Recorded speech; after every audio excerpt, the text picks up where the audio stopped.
미국 플로리다 아파트 붕괴 사고 현장에서는 이틀째 구조 작업이 이어지고 있습니다. 실종자와 사망자는 더 늘었는데요. 비까지 내리면서 구조 작업에 애를 먹고 있습니다. 사고 현장에 나가 있는 특파원 연결해서 현재 소식 알아보겠습니다. 이경희 특파원. 네, 엊그제까지만 해도 높은 건물이 솟아올라 있었던 사고 현장은 이제 건물 대신 연기만 자욱합니다. 이곳은 미국의 대표적인 휴양지로 별장들이 즐비한데요.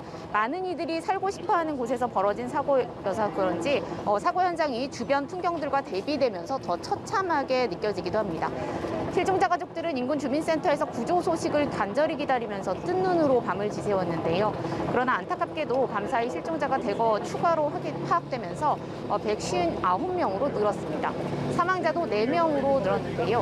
행방이 확인된 거주자도 102명에서 120명으로 증가했습니다. 실종자 159명 중 아르헨티나, 파라과이 등 중남미 국가 출신이 31명에 달하는데요. 이 중에는 파라과이 영부인 자매의 가족, 전 칠레 대통령의 사촌도 포함됐습니다.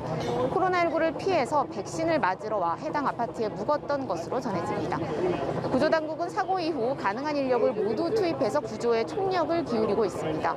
톱과 드릴 등 장비를 동원해 잔해 더미에 생존자가 머물 수 있는 공간이 있을 만한 곳을 집중적으로 수색하고 있는데요. 지하주차장에 터널을 뚫는 방식도 동원된 것으로 전해졌습니다. 음향 탐지 기계 등을 동원해 수색 작업을 벌이던 중에 잔해 밑에서 두드리는 소리를 들었다는 구조대원의 전원도 들려옵니다. 다만 추가 붕괴 위험이 있는 데다가 비도 오락가락 내리고 또 현장에서 간간히 화재도 발생하고 있어서 구조 작업에 속도를 내지 못하고 있다는 게 문제인데요. 현재 언론은 추가 생존자 가능성에 대한 희망을 버리지 않으면서도 심야의 사고가 발생한 데다 사고 발생 이틀째로 접어든 점 등을 들어서 대규모 인명 피해로 이어질 가능성도 우려하고 있습니다.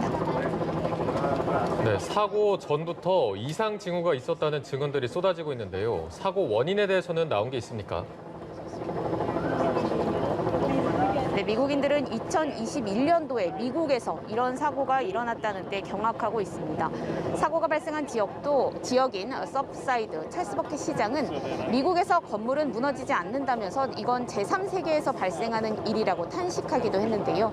1981년에 세워진 이 아파트는 40년 된 건물의 경우 당국의 안전성 재인증을 받아야 하는 규정에 따라서 엔지니어링 검증과 함께 보수 작업을 진행하고 있었습니다. 그러나 아파트 관리회사 측은 최근 점검 때 안전과 관련해서는 이상을 발견하지 못했다고 밝혔습니다. 그러나 아파트 주민 일부는 이전부터 건물이 이상하다는 느낌을 받았다고 주장하고 있는데요.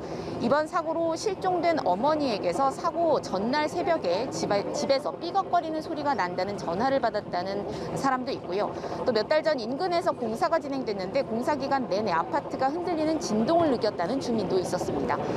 또 이 건물이 당시 습지를 개간한 땅에 세워졌고 이미 조금씩 가라앉고 있었다는 연구 결과가 지난해 발표된 바 있는데 이와 함께 바닷물 입자가 건물에 수십 년간 스며들어서 건물을 약화시켰을 가능성이 있다는 전문가 의견도 나왔습니다. 당국은 일단 구조 작업에 초점을 맞추고 있는 만큼 원인 규명에는 시간이 좀 더 걸릴 것으로 보입니다. 이런 가운데 아파트 입주민 일부는 아파트 관리회사를 상대로 500만 달러, 약 56억 원 규모의 소송을 내서 법정 싸움으로 이어지게 됐습니다. 지금까지 플로리다 아파트 붕괴 사고 현장에서 전해드렸습니다.